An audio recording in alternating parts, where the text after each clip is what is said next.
We've seen an increase in our narcotic seizures across the board. Marijuana's up, heroin's up, outbound.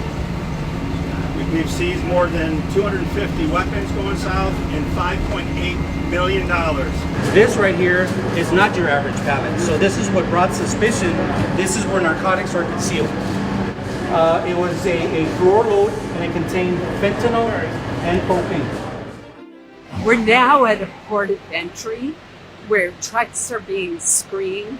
It is amazing how ingenious the drug smugglers are. For example, thousands of coconuts were found to have drugs inside of them. With all of this narcotics coming in and the sophisticated way that the cartels have of getting drugs into our country, you can see how important it is to secure the border. We do so much trade with Mexico. All the truck traffic that comes through, they spot check about 20%. And find within that 20% just 1% to where there's something illicit on that truck.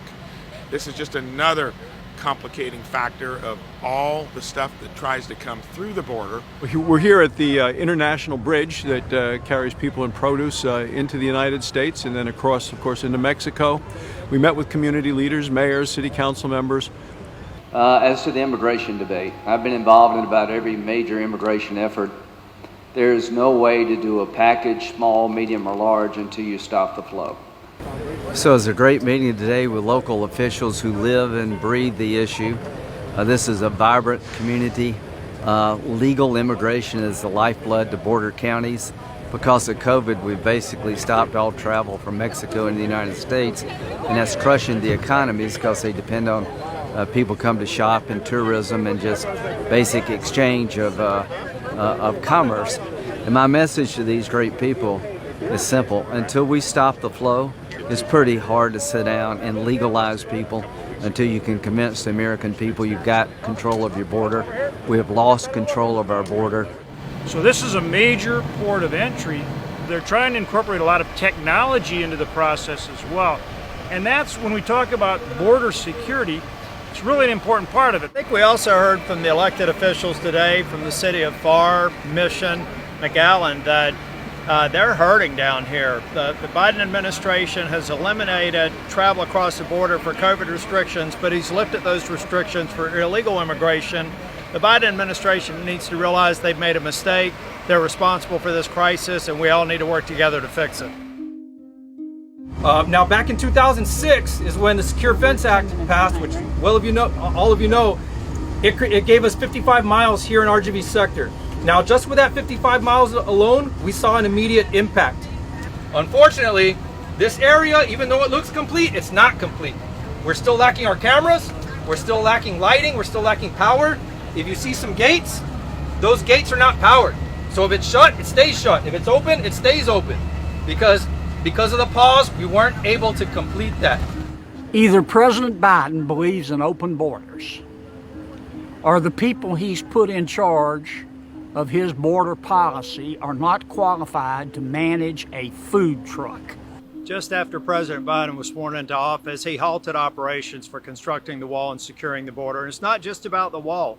Now we have sections here. Unfortunately, we have open sections you could drive a truck through, and we don't have the technology to protect it from people going above it and people going below it. This is how nonsensical it was, really, on January the 20th when Joe Biden stopped construction. He not only exposed the country to security issues by stopping construction of the fencing, but he also exposed these whole communities to flooding because the levee system is also not going to be finished as well. Organization's the key to winning. Border Patrol told the new administration just have a plan if you're going to change the rules. So they just dropped everything and opened it all up, and there's no plan.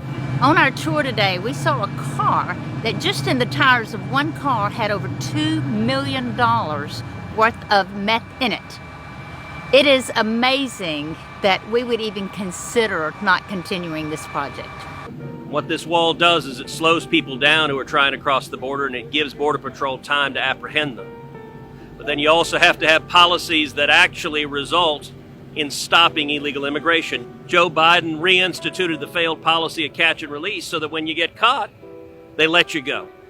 The day Biden was sworn into office, he signed 5 executive orders on immigration, invited people from all around the world to come to the United States, essentially saying if you get here, you can stay, which just is a conduit for people to come in.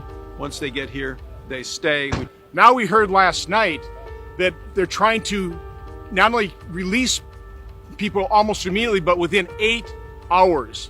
This has been built in the last 6 months, and if you think someone's going to climb that, you got another thing coming. Everywhere we have built walls in America, or anywhere else in the world, Israel, the amount of illegal immigration plummets. That there's no one who fears uncontrolled waves of illegal immigration more than lower income people, including many recent immigrants who live on or near the border. It's those people whose jobs, whose livelihoods, whose neighborhoods, whose schools tend to be most disrupted and threatened when the border isn't enforced. The bottom line is Border Patrol tells us that when we have walls in place, we see apprehensions decrease by 60 to 90%. It's just common sense. When Border Patrol can focus then on drug interdiction and catching the really, really bad guys, it helps reduce crime. Walls work, fences work. Wherever you try them, we have to finish this wall here. The border wall is not political. That's what I tell everybody. It's not political. It's been made political, but it's not political. That's Border Patrol's requirement. We've had that requirement for decades. It's impedance and denial. It impedes the traffic. It denies the traffic. It forces the traffic to other areas towards the POEs where they're supposed to cross. Our communities along the border facilities are being swamped. It's a humanitarian crisis. It's a public safety crisis. It needs to be addressed. But one of the things that will help address it is to finish the construction of the border wall. It is an essential element of our border security strategy, and it needs to get done.